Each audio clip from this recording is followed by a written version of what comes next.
ಏನಾಗಿದೆ ನಿನಗೆ? ಯಾಕೋ ಬೇಡದಿರೋ ಕೆಲಸ ಮಾಡಕ್ ಹೋಗ್ತಾ ಇದೆಯಾ? ಆ ಮಲ್ಲಿ ಬಗ್ಗೆ ಇಷ್ಟೆಲ್ಲ ಯೋಚನೆ ಮಾಡ್ತಾ ಇದೆಯಲ್ಲ, ಅವಳ ಬದಲು 10% ನಿನ್ ಬಗ್ಗೆ ಯೋಚನೆ ಮಾಡಿದ್ರೆ ಎಲ್ಲೋ ರೀಚ್ ಆಗ್ತಾ ಇದೆ. ಅದು ಅವಳ ಜೀವನ, ಹೇಗ್ ಬೇಕೋ ಬದುಕ್ತಾಳೆ. ಅವಳು ಹೋಗಾಯ್ತಲ್ಲ, ಇನ್ನು ಯಾಕೆ ಅವಳ ಬಗ್ಗೆ ಯೋಚನೆ ಮಾಡ್ತಾ ಇದೆಯಾ? ನೋಡಿದ್ರೆ ಕೊನೆ ಸರಿ ನಿನಗೆ ಹೇಳ್ತಾ ಇದ್ದೀನಿ, ನೀನು ನಿನ್ನ ಲೈಫ್ ಬಗ್ಗೆ ಯೋಚನೆ ಮಾಡು.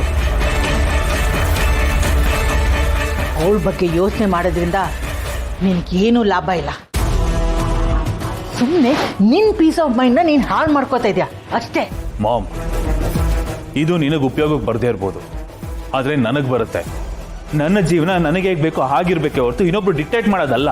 ನನ್ನ ಖುಷಿ, ನನ್ನ ನೆಮ್ಮದಿ, ನನ್ನ ಸಂತೋಷಕ್ಕೆ ನಾನು ಏನೋ ಮಾಡ್ಕೋತೀನಿ ಬಿಡು. ನೀನಾಗ ತಲೆ ಕೆಡಿಸ್ಕೊತೀಯ ಅದ್ರ ಬಗ್ಗೆ.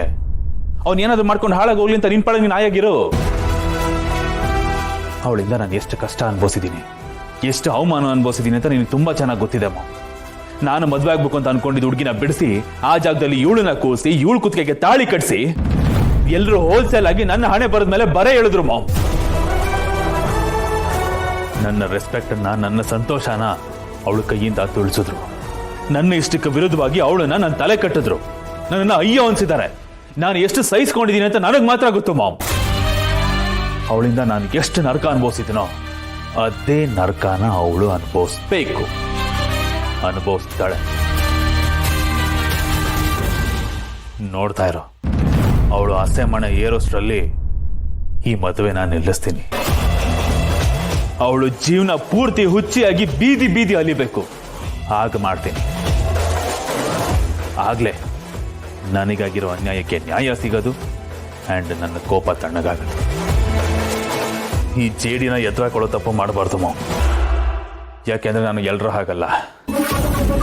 ಯಾಕೆಂದ್ರೆ ಈ ಜೇಡಿ ಶತ್ರುಗಳನ್ನ ಸುಮ್ಮನೆ ಸಾಯಿಸಲ್ಲ. ಸತ್ತು ಸತ್ತು ಬದುಕಿಸಿ ಬದುಕಿದ್ದಾಗಲೇ ನರಕ ತೋರಿಸಿ ಸಾಯಿಸ್ತಾನೆ. ದಟ್ ಇಸ್ ಜೇಡಿ.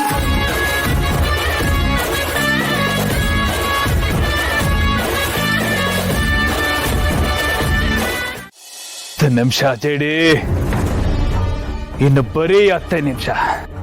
ಇನ್ನು 10 ನಿಮಿಷದಲ್ಲಿ ನಮ್ಮ ಹುಡುಗರು ಅಲ್ಲಿಗೆ ಹೋಗ್ತಾರೆ. ಅಲ್ಲಿಂದ ನನ್ನ ಪ್ರೀತಿಯ ಪೈಲ್ವಾನ್ ಎಸ್ಕೇಪ್ ಆಗ್ತಾನೆ. ಅವನು ಎಸ್ಕೇಪ್ ಆಗ್ತಿದ್ದ ನೆಕ್ಸ್ಟ್ ಮೊಮೆಂಟ್ ಮಲೆ ಹೋಗಿತ್ತು ನಿನ್ನ ಕತೆ. ಅಳಬೇಕು ನೀನು, ನೋಡ್ಬೇಕು. ಅಯ್ಯೋ ಹಾಳಾಗೋಯ್ತಲ್ಲ ನನ್ನ ಜೀವನ, ಮುಂದಕ್ಕೆ ನನ್ನ ಗತಿ ಏನು, ಸಾಯಿಲ್ಲ ಬದುಕಲ ಅಂತ ಗೋಳಾಡ್ಬೇಕು ನೀನು ಅಲ್ಲಿರೋರ್ ಮುಂದೆ. ಆ ವಿಡಿಯೋ ನನಗೆ ಬರಬೇಕು, ಅದನ್ನ ನೋಡಿ ನಾನು ಖುಷಿ ಪಡ್ಬೇಕು. ಅವಾಗ ಈ ಜೆಡಿ ಫುಲ್ ಖುಷ್.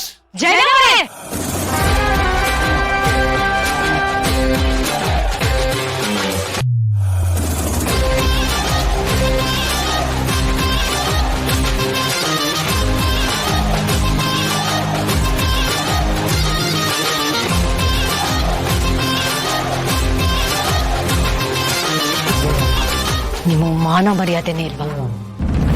ಅದಕ್ಕೇನ್ ಅರ್ಥ ಅಂತಾನು ಗೊತ್ತಿಲ್ವಾ? ಪ್ರತಿ ಸಲ ಒಂದು ಮನುಷ್ಯ ಇದಕ್ಕಿಂತ ಕೆಟ್ಟದಾಗ ಏನು ಮಾಡೋದಕ್ಕೆ ಸಾಧ್ಯ ಇಲ್ಲ ಅಂತ ಅನ್ಕೋತೀನಿ. ಪ್ರತಿ ಸಲನೂ ನೀವು ಇನ್ನೂ ಕೀಳ್ ಮಟ್ಟಿಗೆ ಇಳಿತಾನೆ ಇದ್ದೀರಾ. ಏನ್ ಮಾತಾಡ್ತಾ ಇದ್ಯಾ? ಹೇಗ್ ಸಾಧ್ಯ ಜಯದೇವರೇ? ಹೇಗ್ ಸಾಧ್ಯ? ಕಣ್ಣಲ್ಲಿ ಕಣ್ಣಿಟ್ಟು ಏನ್ ಮಾತಾಡ್ತಿದ್ಯಾ ಅಂತ ಕೇಳೋದಕ್ಕೆ ಹೇಗ್ ಸಾಧ್ಯ? ನಾಳೆ ದಿನ ದೇವ್ರ ಮುಖ ತೋರಿಸ್ಬೇಕು ಅನ್ನೋ ಭಯ ಇಲ್ವಾ ನಿಮ್ಗೆ?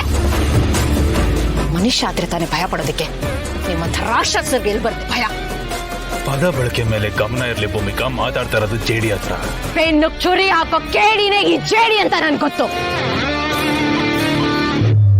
ಗಂಡ್ಸಾದವನು ಎದುರು ನಿಂತು ಏನ್ ಬೇಕಾದ್ರೂ ಫೇಸ್ ಮಾಡ್ತಾನೆ. ಹೆಣ್ಣಿನ ಜೀವನ ಹಾಳು ಮಾಡೋದಕ್ಕೆ ಇನ್ನೊಂದು ಗಂಡ್ಸನ್ನ ಅವಳು ಹಿಂದೆ ಕಳ್ಸೋನ್ನ ಗಂಡ್ಸನ್ನಲ್ಲ ಅವನನ್ನ.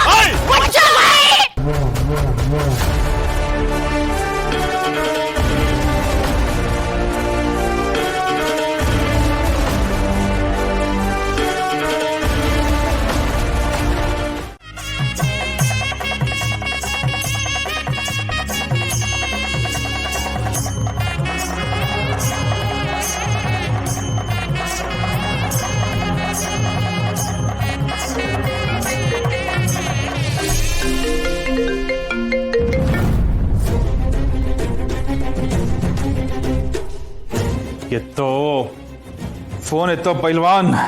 ಏನಪ್ಪ ಯಾವಾಗ್ಲೂ ಫೋನು ಫೋನು ಫೋನು ಅಂತ? ಫೋನ್ ಇಲ್ದೆ ಇರಕ್ಕೆ ಆಗಲ್ವಾ ನಿಮ್ಗೆ? ಪಕ್ಕಕ್ಕಿಡೋದನ್ನ. ಹೌದಪ್ಪ, ಇವತ್ತು ನಿನ್ನ ಮದುವೆ ಅಲ್ವಾ, ನಿನ್ನ ಗಮನ ಎಲ್ಲ ಇಲ್ಲೇ ಇರಬೇಕು. ಬೇಕಿದ್ರೆ ನಾನು ಹಿಡ್ಕೋತೀನಿ, ಕೊಡು ಕೊಡು. ಪರವಾಗಿಲ್ಲ, ಸೈಲೆಂಟ್ ಮಾಡಿದೆ, ಇಟ್ಕೋತೀನಿ. ಅಷ್ಟಾದ್ರೆ ಸಾಕು. ಯಾವ ಫೋನು ಎಂಟರ್ಟೈನ್ ಮಾಡಬೇಡ.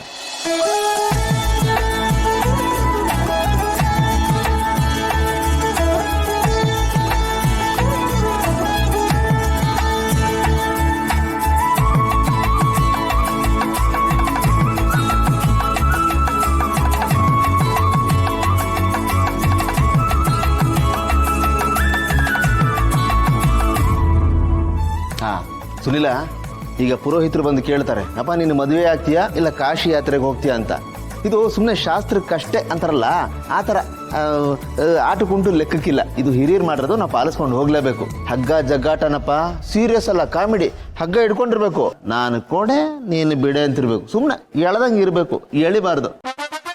ಭಯಂಕರ ಡೌ ಮಾಡ್ಬೇಕಣ್ಣ ನೀನು ಸ್ಟ್ರಿಕ್ಟ್ ಆಗಿರೋ. ನೀನು ಡ್ರಾಮಾ ಚೆನ್ನಾಗಿ ಮಾಡ್ಬೇಕು. ನಾನು ಯಾವುದೇ ಕಾರಣಕ್ಕೂ ಮದುವೆ ಆಗಲ್ಲ, ನಾನು ಕಾಶಿ ಯಾತ್ರೆಗೆ ಹೋಗೇ ಹೋಗ್ತೀನಿ ಅಂತ ಹಠ ಮಾಡ್ಬೇಕು. ಓಕೆ, ಮಜಾ ಇರುತ್ತೆ, ಮಾಡು.